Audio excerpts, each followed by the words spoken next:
Please tell us a story about you being fired from Sprint before you became a teacher. Man, that was like the time where it's like tree shaking time when you was like, bruh, something got to change. Cause you get tired of like waking up. My rule is if I get up too many times in the morning, looking at myself in the mirror saying I'm not happy with where I am, if that happens too many days in a row in a week or so, something in my life got to change. And after a while, to be honest with you, I stopped like caring about work because I latched onto the script idea I had for this sitcom I wrote. It's called The Transfers. It was about like a cell phone store and all these characters in the cell phone store was hella funny because I worked at Sprint, so it was like I can't do nothing. My mom was like, all the stuff you're stressing about, you need to be writing about this. This is material. You keep complaining to me. This is funny material. So I started writing the script at my desk every day, and I stopped caring about working. So I would email myself. I would be writing. I wrote 12 episodes in a week. That's how focused I was. I was latched on because I had so much experience in it. And customers coming in, I'd be right with you in a minute. I wasn't hitting quota. I was doing stuff wrong. I was like hooking people up by accident. Like, you know, a little buyback program, you get your phone back to somebody and you sell it back, you put it on their bill. I was just like, yeah, whatever. I was just, people, I'm going to Desi because he's going to get something wrong because I know this phone ain't worth this much money. And I stopped paying attention. And then I got caught up because I wasn't hitting my quota too many times in a row. And then called me in the office to do it, to get fired. You know what I'm saying? But one of my coworkers was like, you always silence the kids when you come in here for some reason. That's like, I feel like kids is your calling, like something around children, because you make them laugh. You know how to make them like be quiet in the store because they be stressing their parents out. And one of my friends was like a part-time substitute teacher. And then she gave me the information for that after I had like a whole depression area around that time after I got fired from Sprint because no job and you just like trying to figure it out. And I started subbing at different schools. I got banned from one school because I was, I don't know if you got time to hear that. I got banned because this middle school, they lied to me. Because as a sub, you don't know you about to go to a certain school till literally like midnight. So at midnight, you get that call like, you're going to be at Cranbridge teaching science, get ready. And the one school I went to, they lied to me. Yo, they was like, all right, you're going to be teaching not karate class, some subject, and they ain't had no chairs or nothing in the room.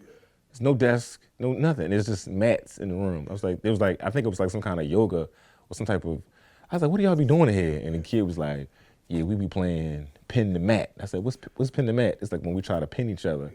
And it was literally wrestling. And I was like, all right, well, two people showed me how you do it. And they were trying to pin each other. And then fast forward, I'm in there like, you're next against you. You lost, sit down. Nope, you. And kids were going to the office like with knots on their head, busted lips. The nurse came through, I'm like, what the hell is going on in here? I'm like, we talking about these kids are coming to my office bleeding. And it was like, yeah, don't send him no more. It was like, cause he got the kids in the school fighting. And then when I got to the office to get, whatever paperwork so I could leave, one of the kids was sitting there with an ice pack on his head like, yeah, Miss Desi, we don't ever do that. I'm like, they lied. I'm sorry. I'm like, yo, I'm sorry for you. You the one with a knot on your head. So the school I got, they kept me at, I was like really popular with the kids and the staff. Within like 2-3 days of me being there, I was like the only black teacher, and I was just being real creative with my lessons. And it was like, the company you work for is about to shut down a year and a half, so you're gonna be just waiting again for sub jobs. So if you want to work here permanently, you can if you want. And I was like, yeah, let's go. And then they hired me through another company, and I stayed there for the whole 5 years I was there. Yeah. How did you? I know you're still doing the comedy. So how did you? How did you balance teaching and performing at night?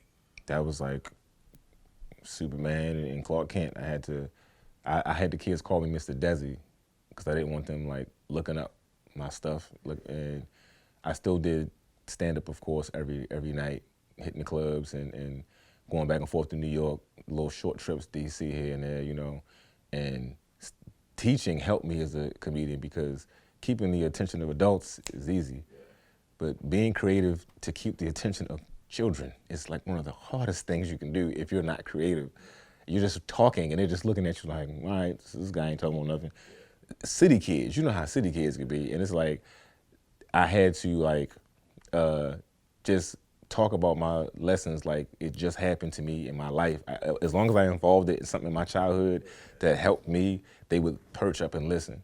You know, and no matter, and I had to make my own subjects. I was like the resource teacher, so I would make my own subjects. I was social awareness and computer class, and I had gym too. So I would just teach them these lessons, and they were really like, I would teach about like astronomy and all kinds of stuff, like the medical field, and I would dress like my lessons sometimes. So it really made them pay attention. So that really helped my creative side of stand up and being able to like fight through people not paying attention. Cause them kids, they just like, one minute they looking at you, the next minute they just like, squirrel, and just lay somewhere else. And they really appreciated it, man. So by the time I had left, I realized like these kids really, and the parents, they really love me to death, man. You know, so a lot of them still keep in contact with me today.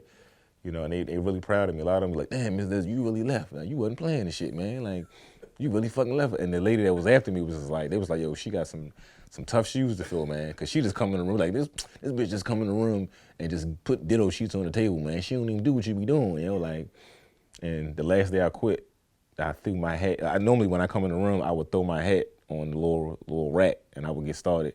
And I walked into that last middle school class and it was like, you gonna throw your hat, Mrs. Des? They would like wait for me to throw my hat to see if it catch. And if it didn't, they would all laugh. If it did, like, oh, but this time I walked in, I didn't throw my hat. And it was just like, you ain't gonna throw your hat, Mrs. Des? I was like, it's my last day, man. It was like, what? Stop playing, Mrs. Des, whatever. I was like, no, I'm serious. And it was like, you ain't gonna throw your hat? I was like, no. And like within like 3 seconds, it was like, he's serious. They get mad at and they all got up, all of them just started hugging me like, no, man, oh, you would have been down, man. And I felt like, dang, bro, I'm about to leave all my kids, man. You know what I'm saying? Why did you leave? Because I felt like I had hit cities on my own. I like maxed out all my bread. I took all my credit cards I had, plane tickets, hotels, LA, Atlanta, New York. I'm just going to these places. I'm staying for like a week at a time, like taking my vacay and just going. And that sacrifice, I was going broke doing it, but that sacrifice was probably the best thing that I did for myself. I knew I was going to be in the hole, but I knew my mother said, you got to let your gift give you room. My mother would normally give me responsible advice, but my mother at this time, she was like, Desi, you are handsome, you are funny, you are talented. Fuck school, fuck them kids. They be all right, they're going to grow up, they're going to live lives. But now, I feel like now, it's just this energy, I just feel like it's time. And when I took all them credit cards and just like, you know, just maxed out on everything, I took my brother with me, we went to all these, I called hella clubs and comics and promoters. And a lot of people said no, but a lot of people said yeah. And the ones that said yeah, man, you know, them relationships, I still got them relationships to this day because I took a chance and they took a chance on me. And, you know, me leaving, I got tired of telling them, follow your dreams when I get older, because you don't want to be mad at yourself or feel like I didn't give them my all. And I felt like now I have to show, I can't just keep saying it, now I got to show them that I'm dead serious about following your dreams. So y'all got to watch, follow my lead. And I may not reach all of y'all, but a lot of them it did. A lot of them was like, man, they still be texting me. Some of them grown, some of them still like probably middle school now. It's weird seeing the ones that's so little, now they just like got mustaches and stuff like that and deep voices. And they were like, yo, you really like was dead serious about that, man. And by the time I was about to quit, they started finding me. They found out my last name. So they started looking up my social media. It was like, Miss Desi be cussing, yo, we should look at this shit. I'm like, y'all gotta ready to go soon, because now it's starting to fade. Why do you think it's such a crisis? Why do you think people can't last in the classroom? I think some of us outstay our welcome. Some of us are genuinely there for the kids. We love what we do. And teachers don't get enough money. Teachers should be getting NBA contracts. The stuff they got to deal with, the money I realized the money we put into to decorating our rooms, to keeping these different forms of organization to make it fun and learn. Teachers do not get enough credit, man. Emotionally, financially, they don't get enough credit, bro. But teachers, I feel like we don't stay long because sometimes you realize your worth, or you get too stressed out, or you realize you're just spinning your wheels, or you just feel like a next phase is coming. I feel like if they did get NBA contracts, it'd be teachers be out here just like really like, you know, like getting interviews after the class, like this third grade was tough today, but I gave my all 100%. You know what I'm saying? But I feel like teachers need more money, man. you know, and a lot of them quit because like and then nowadays we starting to see them get treated crazy. You be seeing these videos, these kids be slamming the teacher and pepper spraying them. Why are they doing? Like as a kid, I was so afraid of even disrespecting the teacher because I knew my mother was gonna whip my ass. You know what I'm saying? Even I'm bigger than my mother in 12th grade. I'm still scared of my mother to this day. But these kids, man, be getting my phone and punching teachers and stuff. It's just not the same. And I feel like a lot of teachers feel like they're risking a lot, you know, and eventually they be like, nah, I know my worth, I gotta go. Cause I'm in there fucking somebody's child up. So, yeah, man.